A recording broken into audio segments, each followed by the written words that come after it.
Salut à tous et bienvenue pour cette nouvelle vidéo de partie historique. Donc aujourd'hui je vais vous présenter une partie jouée en 2003 par deux Hongrois, deux grands maîtres. Alors le premier est une fille, c'est Judith Polgar, la meilleure joueuse de l'histoire. Elle a eu 2700 Elo, même un petit peu plus, et elle s'est frottée à tous les champions de l'époque, de son époque. Donc Kasparov et Karpov en tête, mais aussi Kramnik, Anand, Topalov et bien d'autres.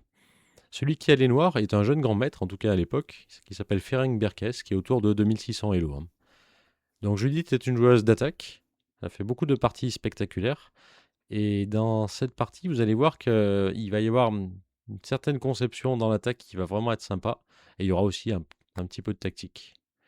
Elle a été aussi le plus jeune grand maître de l'histoire, hein. Et ce record, elle l'a pris à un certain Fischer. Donc c'est quand même pas rien. Donc les blancs commencent par E4. Les noirs jouent E6, D4, D5. Donc ce qu'on appelle la défense française. Donc l'idée, en plaçant un pion en E6, c'est de soutenir le pion D5, pardon, et en cas d'échange, on reprendra du pion et ça sera une position équilibrée. Les blancs ont joué KC3, qui est un des coups les plus ambitieux. On protège notre pion, on essaie de garder notre petit avantage d'espace. Ici, les noirs peuvent jouer fou B4, peuvent jouer pion prend E4, d'autres coups aussi, et cavalier F6 qui est dans les coups principaux. Les blancs ont poursuivi par fou G5. Là aussi, on va clouer le cavalier puisque les noirs ont créé une deuxième attaque sur le pion E4. Les noirs continuent par D prend E. C'est un des coups, c'est pas le seul. En général, en tout cas le coup principal, c'est plutôt fou E7, qui décloue donc le cavalier et qui réitère cette menace de prendre le pion E4.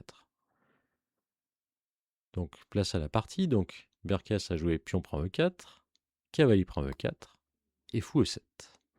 Donc la menace, encore une fois, eh bien, elle est sur E4. On est dans une position ouverte, et normalement en position ouverte, on a plutôt tendance à privilégier les fous. Et pourtant, dans cette partie, Judith va jouer fou prend F6. Et si elle joue ça, c'est parce que son cavalier en E4 va être bien placé. Et en plus de ça, on va échanger qu'une seule pièce. Si on jouait cavalier prend F6, qui est pourtant plus logique, les noirs pourraient faire fou prend F6. Et en cas de fou prend F6 à nouveau, eh bien on échange plus de pièces et donc on réduit nos chances d'attaque. Et si on veut garder notre fou, il va falloir reculer. Et comme on a le pion D attaqué, eh bien on sera obligé de jouer fou E3, ce qui est un petit peu passif. Donc dans cette partie, la prise du fou se justifie parfaitement. Les noirs ont repris avec leur fou. La prise du pion est possible aussi. Fou prend F6 donc pour la partie. Cavalier F3, on se développe, c'est naturel. Petit roc. Et la dame D2. Et dame D2, quand on vous le joue, en général, ça annonce le grand roc. Et donc une partie avec roc opposé. Et qui dit roc opposé dit que le jeu va être plutôt agressif. Donc les blancs vont essayer de jouer à l'aile roi. Et pour les noirs, ça sera soit à l'aile dame, soit en réagissant au centre directement. Cavalier D7, grand roc, on l'avait dit, fou E7. Alors c'est pas obligatoire. Mais les noirs décident de garder finalement leur paire de fous et libèrent la case F6 pour le cavalier. Les blancs jouent fou D3, ce qui est la diagonale idéale pour ce fou, puisqu'il va viser jusqu'en H7. B6, on continue le développement. Et dans cette position-là, roc opposé, un coup que je vais vous conseiller, souvent, presque toujours, c'est le coup roi B1. Et roi B1, c'est un coup très important, puisqu'il va permettre de sortir le roi de l'alignement avec la dame. Donc il ne faudrait pas qu'un jour un fou arrive en G5, et donc créer cette menace sur les deux pièces. Alors pour l'instant c'est impossible, on contrôle bien les cases, mais sait-on jamais. Et ça va permettre aussi,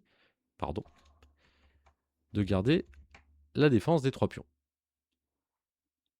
Alors dans la partie, donc elle aurait pu jouer roi B1, bien sûr, mais elle a choisi cavalier E en G5. C'est un coup intéressant, qui n'est pas facile à envisager quand même. Ici, à la place de roi B1, vous aviez aussi l'option de jouer peut-être H4 pour commencer une expansion de pion en direction du roi noir. Donc examinons cavalier G5. Alors cavalier G5, ça crée donc une attaque double sur le pion H, puisqu'on a aussi le fou D3. C'est intéressant. Voyons comment faire avec les noirs. Alors si vous jouez G6, là je vais vous le déconseiller, puisque sur G6, vous allez donc avancer un pion et me permettre un contact futur après H4. Vous voyez, avec le pion en G6, je vais jouer H5, je vais donc ouvrir la colonne, et vous voyez que la tour est dangereuse. Si vous me laissez faire, bah, l'attaque sera rapide. Si vous décidez de me bloquer avec H5, alors c'est une bonne idée, hein, en apparence en tout cas, puisque le problème c'est que chaque coup de pion devant le roi, ça va affaiblir la situation de ce roi. Et là, alors j'ai plusieurs façons de continuer, hein, mais un coup comme G4 est déjà très fort. Donc je menace de prendre et d'ouvrir la position, et si vous prenez mon pion, alors je peux sauver mon cavalier, mais là je vais jouer H5, qui est encore plus fort. Vous prenez le cavalier. Alors là je dois faire attention à la prise, hein, vous avez vu tout à l'heure, on en a parlé, avec l'alignement. Donc je vais jouer tour G1. Alors c'est vrai, j'ai donné une pièce. Mais en échange, j'ai les deux tours qui sont braqués sur le roi, j'ai toutes mes pièces en direction du roi, et j'ai le pion H qui va me permettre d'ouvrir la colonne, et encore une fois d'embêter ce roi noir. C'est beaucoup trop dangereux pour les noirs. Donc ici, la réponse logique, c'est le coup H6.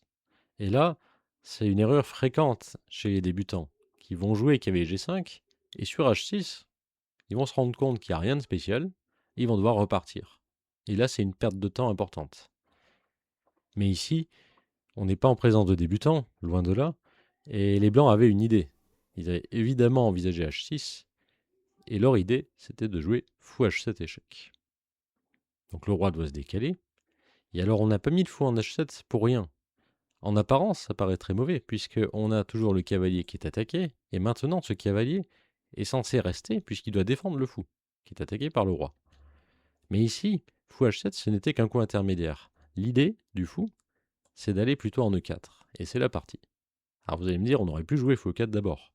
Mais l'idée de jouer fou H7, c'est de forcer le roi noir à aller sur H8 avant, puisqu'on a la tour en H1.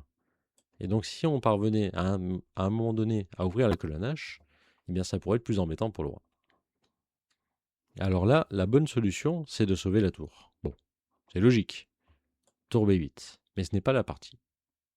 Alors si les noirs avaient joué tour B8, les blancs auraient peut-être joué peut-être un coup comme H4, en sacrifiant le cavalier, mais vous allez voir que le cavalier est difficile à prendre, hein, puisqu'après pion prend G5, pion prend G5, on voit où Judith voulait en venir, elle fait échec, donc elle gagne du temps sur le roi, qui doit se décaler, et là elle peut par exemple jouer fou H7 échec, qui force le roi à revenir sur les cases H8.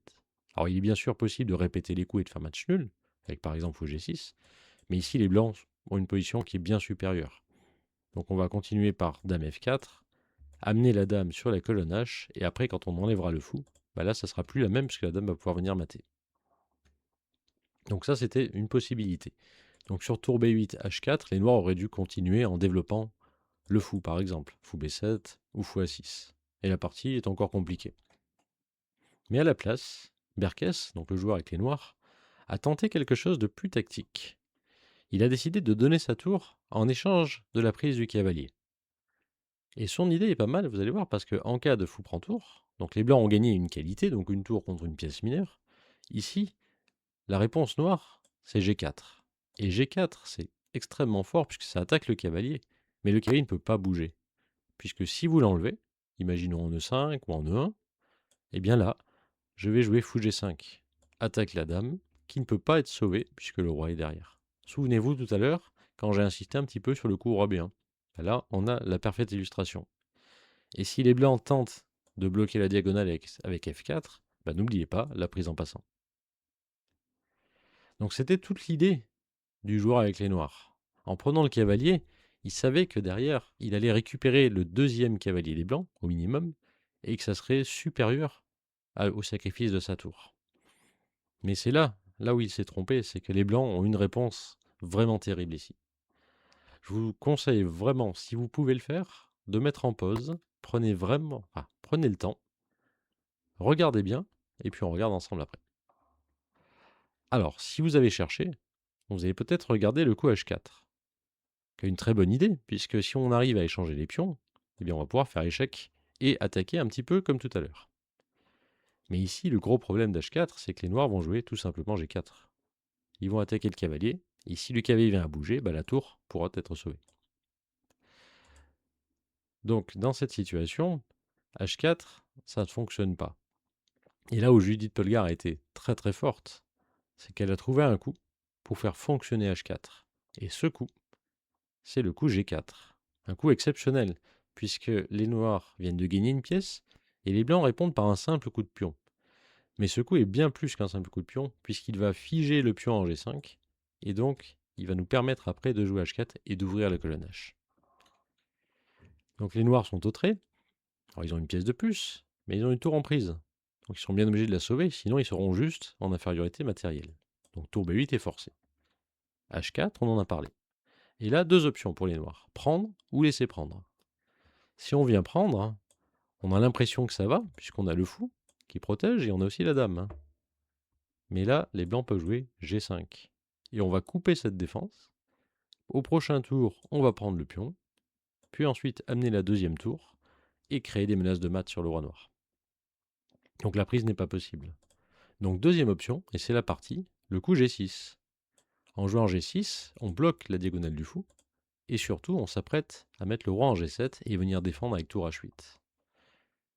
Les blancs capturent quand même, s'il faut bien l'ouvrir cette colonne, roi G7. Et là, il faut être très précis, parce que si on est un petit peu trop mou, par exemple si on joue tour H2 avec idée tour H1, la D, eh bien là il y aura tour H8, les noirs vont échanger des pièces, et il n'y aura plus d'attaque. Donc là, le très fort coup trouvé par Judith Polgar, c'est Dame F4. Dame F4, ça permet de créer une attaque sur ce pion. Ça permet d'attaquer aussi ce pion-là. Alors pour l'instant, c'est protégé, mais on ne sait jamais. Et ça permet aussi de mettre la dame en H2 pour créer une batterie dame-tour. Si les noirs jouent tour H8, quelle idée la plus logique, eh bien là, je vais gagner en jouant tour prend H8.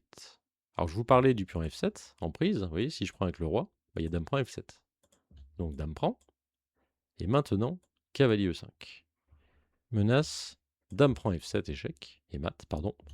Et cavalier C6, fourchette.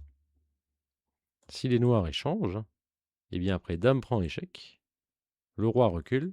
Et là, tout à l'heure, je vous ai parlé du pion C. Et bien regardez, dame prend C7. Et je gagne au minimum un fou. Donc ça, c'est pas possible. Et si les noirs ne jouent pas cavalier prend E5, mais défendent avec dame E8, et bien là, je vais jouer tour H1 et je prends le contrôle de la colonne. Au prochain coup, ma dame va aller en H2, et puis de H2, très probablement en H7 ou en H6. Donc tour H8 était possible, mais vous voyez, ça ne suffit pas pour défendre. Alors le coup de la partie, c'est fou B7. Et fou B7, c'est une bonne idée aussi, puisqu'on termine le développement, on échange des pièces.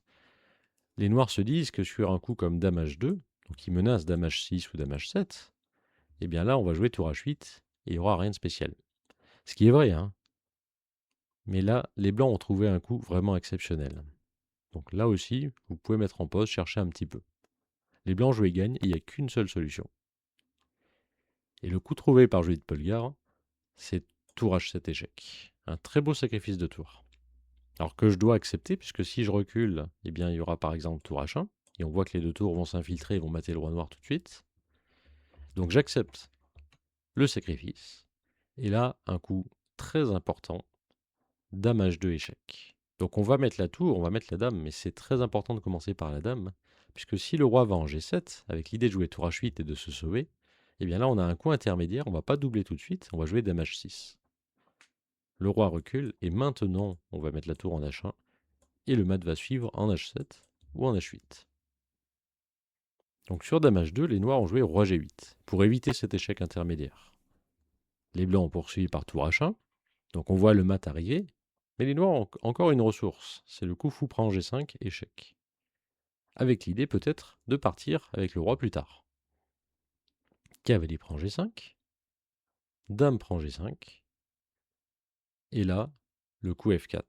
Et c'est le coup qui permet de valider la variante. Puisqu'en jouant F4, on attaque la dame, et on a toujours ces menaces de mat en H7 et en H8. Il n'y a pas moyen de défendre tout ça. Donc la seule solution pour continuer la partie, c'est de donner la dame.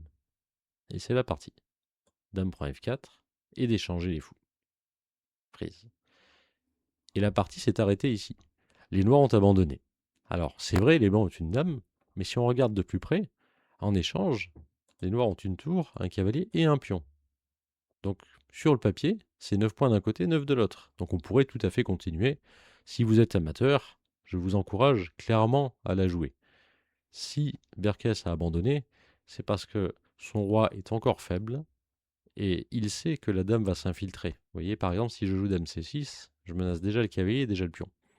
Et entre les menaces qu'on aura sur le roi et celles qu'on aura pour aller gagner des pions, à ce niveau-là, ça va gagner. L'ordinateur confirme. Mais je peux comprendre que pour des joueurs amateurs, ce soit plus compliqué. Prenons un exemple, hein, roi G7 pour échanger les tours. Disons G5 pour fixer un peu la structure, puisqu'on a moins de pions de ce côté-là. Tour H8. Et là, j'échange. Et je vais commencer à récupérer des pions.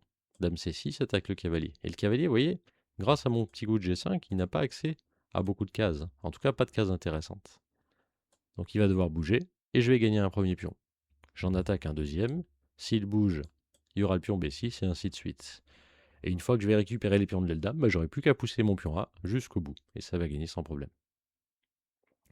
J'espère que cette partie vous a plu. L'idée, c'était de vous montrer ce coup G4 qui est vraiment exceptionnel. Et puis après, bah, un petit peu de tactique, notamment avec le sacrifice de tour en H7. N'hésitez pas à mettre un petit pouce, à vous abonner. Je compte publier davantage de parties sur cette thématique de champion, mais aussi d'autres contenus évidemment. À bientôt.